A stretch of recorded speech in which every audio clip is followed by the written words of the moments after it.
اللہ کا لاکھ لاکھ کرم، لاکھ لاکھ احسان فضل ہوا، اللہ تعالیٰ نے میں اور آپ کو رمضان کی ساعتیں برکتیں عطا فرمائی۔ سال کے 12 مہینے اللہ کے ہیں اور 24 گھنٹے کی ہر ساعت اللہ کے لیے ہے، لیکن اس کی مرضی ہے، اس نے بعض مہینوں کو، بعض ایام کو دوسروں پر فضیلت دی ہے، یہ اس کی مرضی ہے۔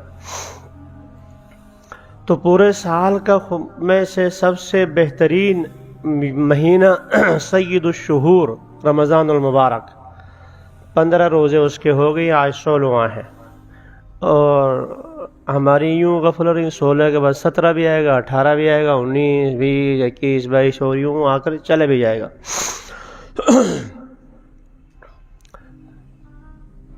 رمضان المبارک میں بھی سب سے بابرکت ایام اور راتیں پھر آخری راتیں ہیں، آخری راتیں اور آخری دن، آخری عشرہ نچوڑ ہے۔ ایک حدیث میں حضرت صلی اللہ علیہ وسلم نے رمضان کے پہلے عشرے کو رحمت، دوسرے کو مغفرت اور تیسرے کو جہنم سے خلاصی فرمایا ہے۔ رمضان المبارک کی آخری 10 دن، جو بھی 4 دن باقی ہیں اس میں، یہ پھر پورے رمضان کا بھی نچوڑ، اثر اور اس کا خلاصہ ہے۔ اما عائشہ صدیقہ رضی اللہ تعالی عنہ کی حدیث میں آپ کے سامنے پڑھی ہے، جو بخاری شریف میں ہے، اذا دخل العشر شد میزرہ وایقظ اہلہ اور واحیا لیلہ۔ جب آخری عشرہ داخل ہوتا تو آپ صلی اللہ علیہ وسلم کمر کس لیتے تھے، اور پہلے کون سی کسر رہ جاتی تھی رسول کرم صلی اللہ علیہ وسلم کی عبادت میں، رمضان میں اور اضافہ، اور پھر آخری عشرے میں حضرت صلی اللہ علیہ وسلم مزید کمر کس لیتے تھے۔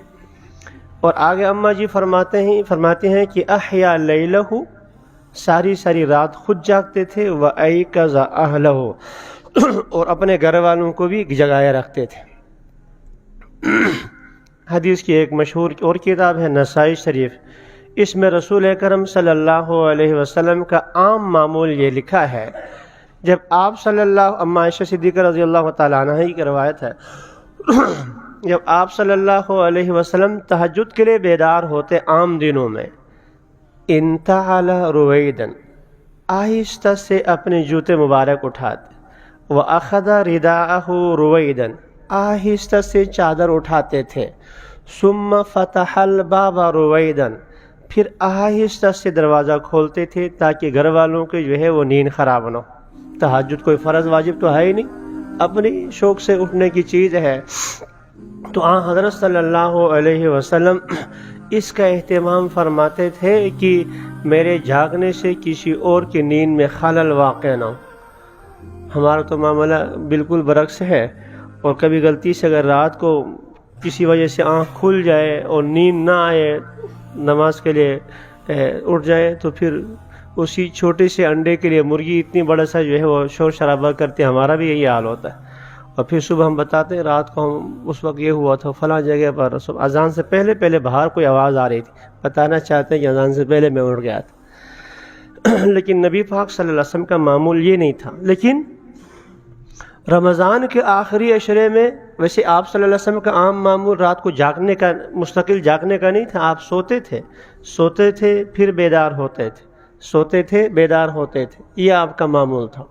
لیکن آخری عشرے میں اماں جی فرماتے احیا لیلہ، ساری رات جاگتے تھے، اب وہ سونے والی بات نہیں رہتی۔ اور دوسرا فرق یہ ہوتا تھا ایقظ اہلہ، اپنے گھر والوں کو بھی جگائے رکھتے تھے، اپنے گھر والوں کو بھی جگاتے تھے، اٹھو۔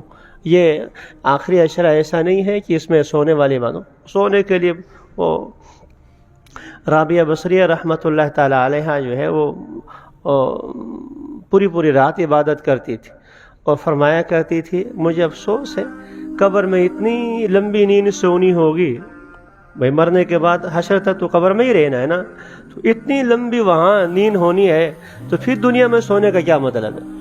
بس یہاں جاگو تو پھر وہاں سو جاؤ، وہاں مزے کرو، وہاں جنت کے بستر بچھے جائیں گے۔ اور اگر یہاں ہم پڑے جو ہے وہ سوئے، فجر کی نماز بھی گئی، فلاں بھی گئے، تو پھر وہاں وہاں فرشتے سونے نہیں دیں گے. جیسے تفتیش والے لے کے جاتے ہیں نا تو کئی راتیں جو ہے وہ کھڑے رکھتے ہیں, سونے نہیں دیتے, جگائے رکھتے ہوتے ہیں. وہاں فرشتے جگائے رکھیں گے, وہاں سونے نہیں دیں گے. اب ہماری مرضی ہے کہ یہاں جاگے وہاں سو جائیں یا یہاں سوئے اور وہاں جاگے رہیں. اللہ تعالی ہمیں یہاں جاگنے کی توفیق نصیب فرمائے تاکہ وہاں ہم آرام سے سو جائیں.